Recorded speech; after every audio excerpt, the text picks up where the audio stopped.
Good morning to everyone. It's a great morning. My name is Jolly Gomez, and I'm the coordinator for the Reliv Kalogris Foundation in the Philippines. For those of you who don't know where my country is, we're halfway around the world. We're that little weird-looking orange country at the farmost portion of that screen. If it's 12 noon in St. Louis, it's 1 a.m. in the Philippines. We have a beautiful country with beautiful sights. We have beautiful people, just like what you have in your country. We have beautiful cities, like what you have in your country. We have cars, gadgets, food, a lot of shopping. And we also have a lot of rich people in our country, just like what you have in your country. But we have a lot of poor people. As a matter of fact, in my country, 44% of our countrymen live on $2 a day. And sometimes it's a really difficult thing to understand how in such a great world of ours where we have such abundance, so many people have very, very little. And sometimes you wonder, whatever happened to our beautiful planet to make us reach a point like that? Well, thank God we have the Reliv Kalogris Foundation.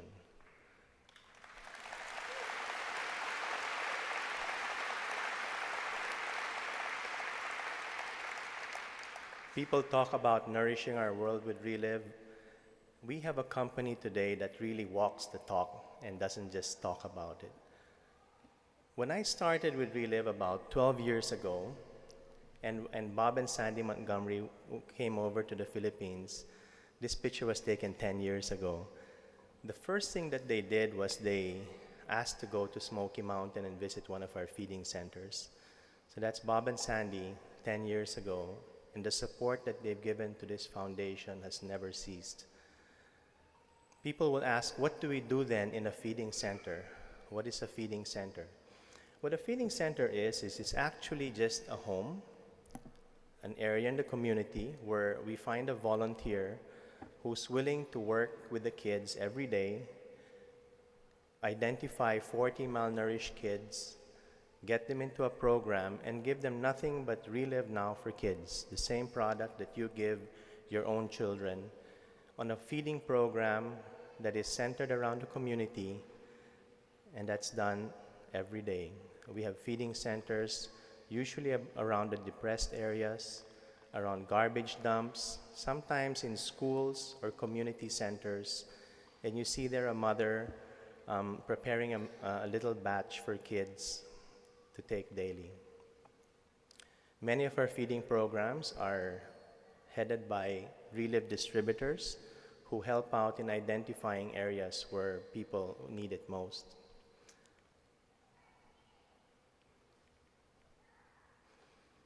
You know, the funny thing is that we talk about taking 2 shakes a day. What we have in our feeding program is a lot less. Because we want to stretch what we share with people, we actually feed 1 can of product for 40 kids every day. So that's how we spread it out. It's quite diluted, but it still works. Here's a picture of what the ingenious ways that they do is they mix a can of Now for Kids chocolate with a bowl of rice, and that's what the kids eat for breakfast. We started with buying fancy cups, Reliv cups, and the fancy measuring spoons and everything else, but somehow this doesn't work. Kids will always manage to work with whatever they have. So they improvise cups from plastic bags, from little soup receptacles, and even empty cans of Reliv. That's what they used to drink. We put the products in a pail, 1 pail, dump in a can of Now, mix it, and that's it. That's how simple our feeding programs are, but we do it every day. So 1 can of Now for 40 kids every day. So you wonder, you know, we talk about taking these shakes twice a day and a full scoop, and we're giving 40 kids a day a very diluted portion. does the product still work? Well, let me show you what happens. And this is just these are some of many, many stories that I see every day. These are twins, Mark and Ivan, 11 months old, severely malnourished. They weighed 1.7 kilograms when we found them. That's about 4 pounds, 4 or 5 pounds. We got them on the product. A month later, they doubled in their weight. And that's them right now. No?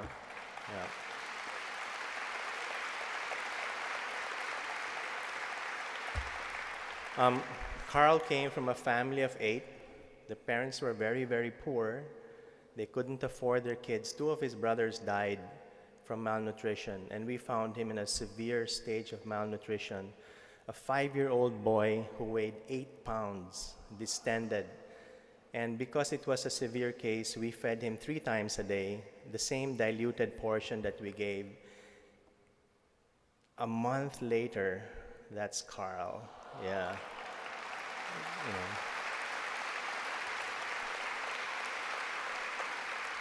Rosemary was a little 2-year-old girl that we found in the garbage dump in Cavite. She weighed almost 2 or 3 pounds. It was just unbelievable, like as light as a feather. 19 days later, that's Rosemary. This is only on 1/40th of a serving of what you take every day. It's unbelievable. And there's so many more. I mean, Jansen is a boy in down south who, when he was 2 years old, he had a high fever, and then he developed cerebral palsy, and he could no longer talk, and he couldn't hold his head up high. And we got him on the product, and a couple of months later, this took a little bit longer, but a couple of months later, he could stand erect, he could hold, and he could say in Tagalog, he said, milk. Okay, he could say milk in Tagalog, so that's really cool. Yeah. There's a lot, when malnutrition comes to people, the number one thing that it manifests is in the skin. So you have a lot of cases like this where kids just have uncontrollable rashes that are itchy, that just overwhelm them, that they can't sleep at night and they constantly cry. And I don't know what Dr. Carl did, but he must have put some magic in it, because afterwards you see these results and you see them over and over again. The rashes disappear.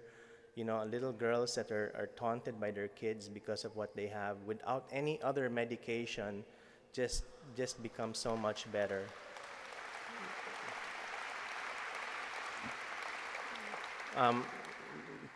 Thomas is a young boy. He was 5 years old, and he started losing his hair. And when the doctors tried to figure out why he was losing his hair, they said, "You're losing your hair because of stress." A 5-year-old boy had stress because he was stressed out that his parents couldn't support him and feed him every day. We found him, and after a few months on the product, getting better, his hair started to grow, and it grew some more. And that's Thomas today. Isn't that cool? Huh? Yeah. So I think, Ericville, you have some hope.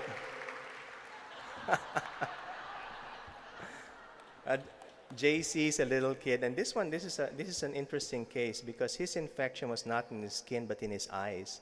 And he had a burning sensation in his eyes. Whenever he would blink and blink, his eyes would hurt, and it infected the nasal passage of his face. And the doctors were giving him eye drops, but the eye drops were just too expensive, so the parents just said they just gave up. But we didn't give up on him, and that's JC now. Yeah. I had to cut the slides. There were just too many. I'm sorry. And this is the last one. Stephanie, a young girl down south in Sorsogon. Again, very, very common for malnutrition. You see severe skin lesions and skin irritation, and this is her right now. When you talk to people about whether these products work, I'll tell you now, they work. Even at tiny doses, they work. And thank you, Dr. Carl. Great job. Huh? Yeah.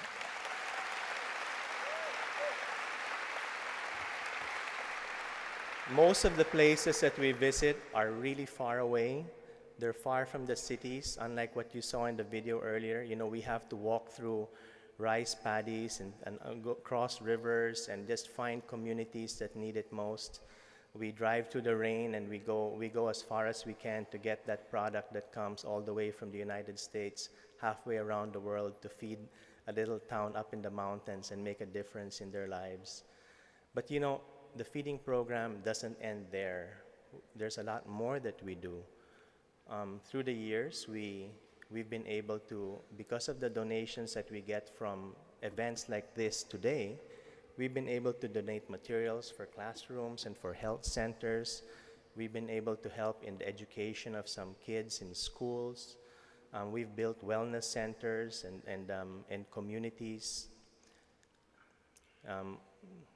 This is a community up in the mountains, and we built that home for them so that the tribes could have a place to take their reliv and to do their whatever they wanted to do. We even built a beautiful nursery school in Cavite that would help teach the kids and make a difference in their lives. So it's not just feeding that we're doing so much more. And we also built a baseball field for kids in Smoky Mountain, and I think Sean Bergeron hit a home run in that field.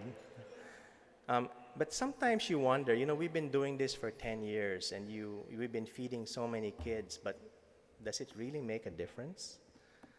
Let me tell you a story about a girl. Her name is Lovely Joy, and she started in our feeding program 10 years ago, and her parents wanted her to continue, and so they talked to me and they volunteered to become volunteers for the program. And in exchange, they asked me to take care of her. And so through the years, in the past 10 years, we've helped her out in school with school materials. We've helped her go through high school. And today, she's a college graduate, about to graduate college in fine arts in the Philippines. Yeah.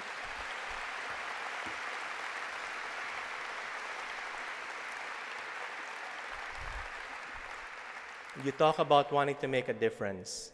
Sometimes it just takes one kid, one person in this world, in your life, to make that big difference, and it can be done.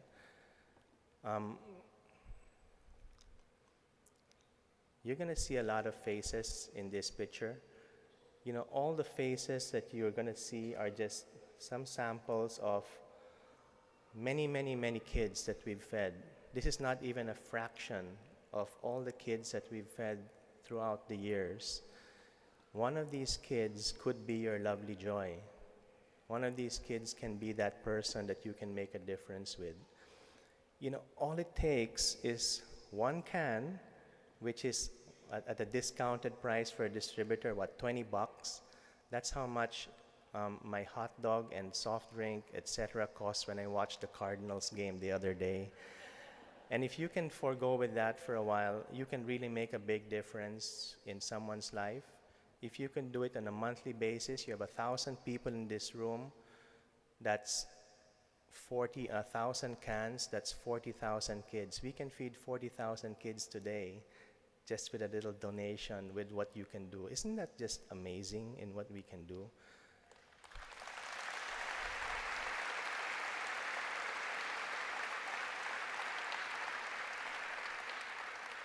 And you know, we look at all these faces, you know, we haven't repeated a single face in this entire presentation. It just goes to show you the enormity of the task at hand. But we feed the children because the children hold the future of our world. In their hands lies our future.